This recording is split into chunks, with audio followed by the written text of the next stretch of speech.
Welcome to RHA Insights Podcast, partnered with the London Economic Development Corporation, the lead economic development agency for London, Ontario. Go to ledc.com for more information. Welcome to the RHA Insights Podcast, brought to you by our partners at the London Economic Development Corporation. This series, we interview industry leaders, founders, thought leaders, and talk to them about their experiences and also about what I like to call their wisdom nuggets.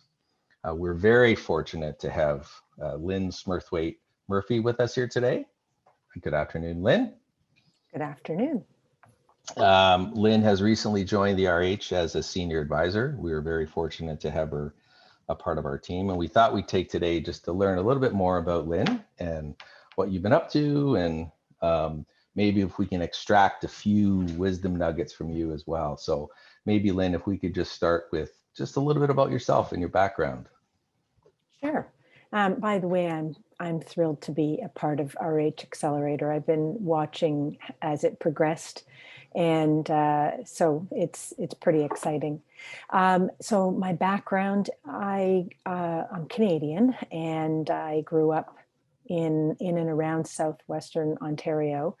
And then my parents came home one day and said, "We're going to be moving to Saudi Arabia." And so I was I grew up with three older brothers, and I learned to have a thick skin and fight for everything, including food, all through growing up. But I was the only one that was the age to go to Saudi Arabia, and that was quite an experience. From there, we traveled around the world, and I think that's what drew me when I began my career to look for something that was exciting and involved travel, and kind of formed my roots from there.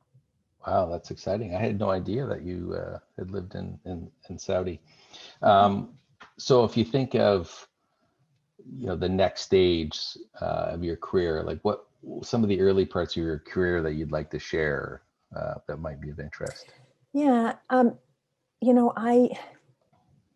I started out in corporate, and I started out with 10 years plus at Bell Canada. And it was a fabulous MBA on corporate, and they invested heavily at the time in skills and people development. And I was exposed to a mature business, as it turns out. And then I moved on. I stayed in the tech world. I was really drawn to that. And when I was at Bell, I started getting drawn more and more into the networking side, as opposed to the world of voice. And I ended up going to a distributor, distribution was pretty new at the time. It was that whole birth of just-in-time inventory. But this company was just past startup. And I realized I was now being exposed to the world of founder and the world of entrepreneurialism, something stark difference from Bell. And I was hooked. And from there, I ended up spending 18 years. And I don't know if you want me to go into that detail now, but that was just really the foundation of the exposure I ended up getting throughout my career to so many different companies, and realizing that I started my career at a mature life cycle of a company. I moved into the early stage.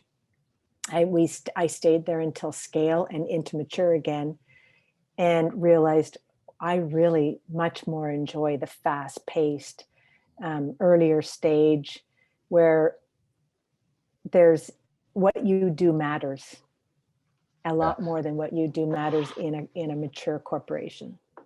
It's interesting. It sounds like you really like that. I refer to that, one of the parts that I guess I miss a little bit is it's the huddle. It's almost like the war room. I don't like to use that phrase, but it's that feeling where there's a small group of you that are really just trying to figure something out. And everybody kind of rolls up their sleeves, and and you wear multiple hats, and you're kind of Yeah, learning on the fly. So you enjoy that part of kind of that. absolutely. Yeah, a lot of people Yeah, don't. A no. lot of people like a little bit more structure or know exactly what their role and responsibility is. So that's really good because RH, of course, works with that it's a range, but it's small to that scaling part, and it's one of the benefits of getting to work with some of the small teams. So what's kind of the next phase you've been through? Is there any kind of fundamental jobs that you've had maybe over the last little while that might be of interest? Yeah, well, you know what, I'm going to talk a little bit more about distribution because growing up, I also had an insatiable curiosity. I think I probably irritated at least my parents for sure with my insatiable questions, and I realized I was a lifelong learner, and I just really liked to learn, and that's what led me to also this environment. And so when I started at Westcon, they had just two locations, and for a distributor, they were relatively small in revenue because distribution, and this is IT distribution, um, they depend on volume and scale. So this was fairly small and early stage. And while I was there, we went from just under 200 million for a distributor, pretty small, to 7 billion over Wow. 18 years. And I got to see us grow up from what I would say would be a toddler or just past toddler to a senior company. And that was such an exciting experience. And I got to wear so many hats and I got exposed to so many different business models. And we were in distribution, we were lending money to partners who were selling to the end user. And so if if my team or I made a mistake and invested in the wrong partner, that had a material impact because we were narrow margins. So I learned so much about business. I got to see so many different companies, both on the manufacturer side and the channel partner side. Some who didn't win, who didn't succeed and went away, and some who did. And I got to see the trend of what worked and what didn't. So that was really amazing. And then I left there after 18 years because I realized I was getting bored and I wasn't taking risks anymore for the company, and I wasn't doing them any favors either. So I left an environment with people I just enjoyed working with, and I went looking for another opportunity to expand. And I went to StarTech here in London. And what I liked about StarTech was that it was a Canadian headquartered company. In our language, I would have called them a vendor. And they were international and growing. And I was working with the founder to help build an expansion plan strategy. So that was really exciting. Mhm. And then I left there and I went on to, now I'm building out my own portfolio. And so I'm working with a company in the US called Inc. CEO Project that is a boutique peer advisory company that works with CEOs. We pull CEO peer groups together and help them identify the constraint in their business, because at that point they already know where they're going. They have a plan, and they're making strategic decisions that are material. And so they want their peers to help them. And I'm also working with a US firm on their strategy. So I'm doing much more advisory work now. Right. But you're kind of getting to do some of the things that you've liked to do kind of in your past, which is Exactly. And fantastic. apply my, I've lessons that I've learned to help others. Yeah. Well, speaking of that, one of the things that we like to do at RH anyway is all the time is share those life lessons. With the end goal to try to take what might be a longer runway and shorten it a little bit, for our founders and their teams. if we can impart some of our,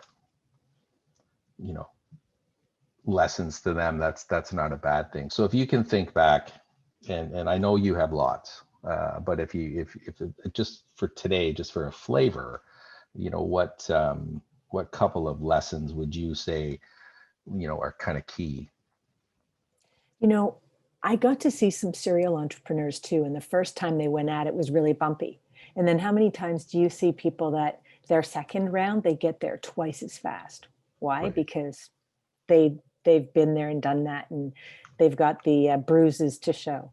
And I realized when in my background, when I had this broad exposure to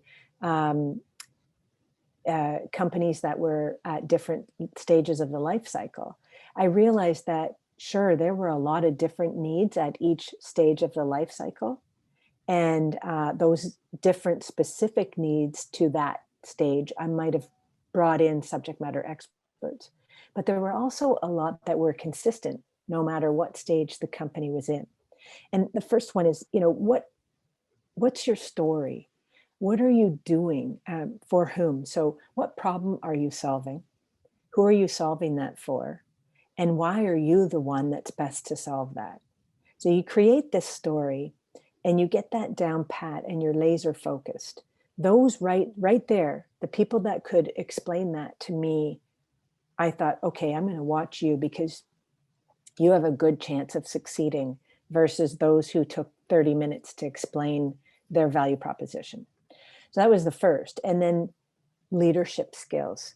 Did this person strike me as a leader? Did they know how to not just take that plan they had, but articulate it in a way that resonated with their ecosystem, not just their employees, but maybe their investment partners, their customers. So communication is all part of that. Leadership I talk about. And then can they operate? And so many of these people, they came with domain expertise, but they didn't know how to run a business. And so that was another across the board. If people don't know how to operate efficiently or effectively, ultimately that's going to come back to bite them. And then did they know how to manage risk tolerance? What was the appropriate risk? And then it comes down to the connective tissue is people. And people buy from people. People are drawn to work with people that they're connected with, that have a positive attitude. People, the only sustainable competitive advantage is people and how they work together, right? So I found those were the ones that, in my opinion, when I was investing from distribution, those were the ones I would invest in if they had that. So those are, then there's all kinds of nuggets that I learned. And I don't know if you wanted to just have me go on to some of those, or. Yeah, like based on those responses, I'm just wondering, what did those individuals, do to address those? Like, were there things that they did? Did they, bring in outside experts? Did they, like, what is it, the steps that they took? I mean, I think there's a certain amount of challenge around self-awareness naturally. Like, are they aware? Do they know what they know, or do they don't know what they don't know? Those things. But if what are maybe some of the mechanisms they use to address those? Mm-hmm. Yeah. Well, I think there has to be a certain amount of vulnerability. You have to be willing to ask and curious. If you think you know everything, that's going to be difficult to even to go through an RH Accelerator program, right? So there's a certain mindset that is required for people to want and accept help. Then with that self-awareness comes, well, where are my strengths and where do I need to fill in gaps? I mean, look at even Richard Branson, founder of Virgin Mobile. He has famously admitted that he wasn't very strong on finances. So he had to hire to his weakness. And I find a lot of people want to hire in their own profile, but they don't want somebody to challenge them. And so that was something else I saw these people do. They also, another big one for me is shiny object syndrome. I mean, how many people do you have to keep grounded? And I've been working with a number of newer companies, and it's so difficult to say no to revenue, but sometimes it's not good revenue, and sometimes it will distract you. Like, for example, a lot of times people, they've identified their market, they've identified their segment, but then this big opportunity comes. It's going to be one time, it's going to upset their supply chain, it's going to starve their inventory or their resource, and it's one time. That's not good, sustainable business. And so people get shiny object syndrome. Oh, we could do this. Oh, we could do that. The ones that I saw grow the fastest were the ones that were really tied tight to what problem they were solving for whom and how. Yeah, I mean, I preach all the time about know your why. I mean, it's that Simon Sinek part. I think it's a very important part, and shiny object syndrome. Yeah, absolutely. I think one of the challenges with some of these earlier companies is they hear about the term cash is king, Mm-hmm. and that's, cash is extremely important, but I don't know if they necessarily understand what that actually means.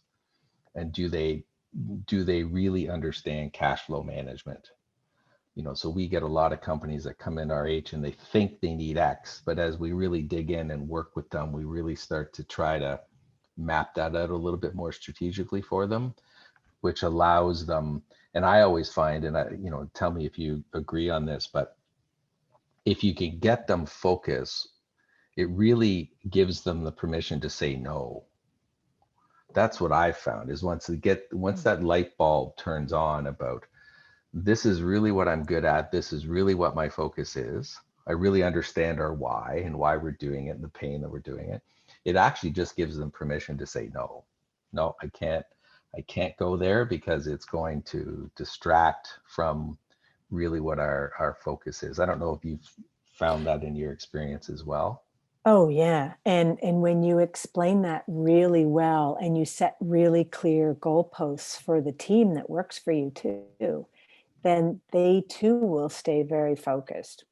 And that's when you start to, I love the concept of the flywheel. I just love that. I mean, it's overused probably since the Jim Collins books, and then Jeff Bezos famously used the flywheel. But when everyone is rowing in the same direction, or everyone is pushing on that flywheel in the same direction, you're going to get momentum a lot faster. So that's critical. And then on that same one, give the entrepreneur permission to say no to certain tasks that they're not good at. I work with a lot of founders, and they often don't know where they should and shouldn't be involved. And so they've got their fingers in every pie, and sometimes they become the bottleneck. And so what can you delegate? What can you say no to? And that too allows, and it's especially difficult when it's an area that the CEO and founder is particularly good at or has a passion for.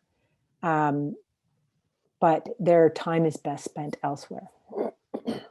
I agree, totally agree. Well, thank you for that. I mean, it's fascinating, and I know you have a pretty diverse background, which is fantastic. Maybe my last question is, just, you mentioned RH, like what's the draw to RH? Like what is it that maybe you were drawn to about what we're doing at RH? Not just me naturally, but the team. Well, I think I'm pretty passionate about seeing more entrepreneurialism in the tech space in Canada. I spent the bulk of my career in the US, and I spent a lot of time down in Silicon Valley, and it always frustrated me a little bit that Canada was not as vibrant And I see it more and more, but I think there's more need for these support structures to help entrepreneurs stay here at home and not leave and receive the type of help and support they require right here at home. Our entire economy, our lifestyle, it all depends on this entrepreneurial background. Canada's backbone is on small medium businesses, and that's where it all starts. So I like that, and I like the opportunity to use what I've learned to help my own community. Right. Yeah. I mean, I think that's an important part for us. I mean, London is roots for us, but I think we have, bigger visions as well. I think just the tech ecosystem in Canada can elevate, and I think we're slowly starting to make a difference. Well, listen, we're pretty excited about having you join RH. It's fantastic. I think that will evolve over time. Really appreciate your time today. We've learned lots of insight. Any parting words from Lynn for today? Parting words. Let's see.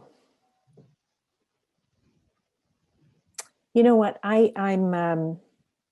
see the other thing I see a lot of people do is they have this idea and they're very anxious to launch the idea. But it needs to be, the first year is when you're doing a lot of testing and recalibration.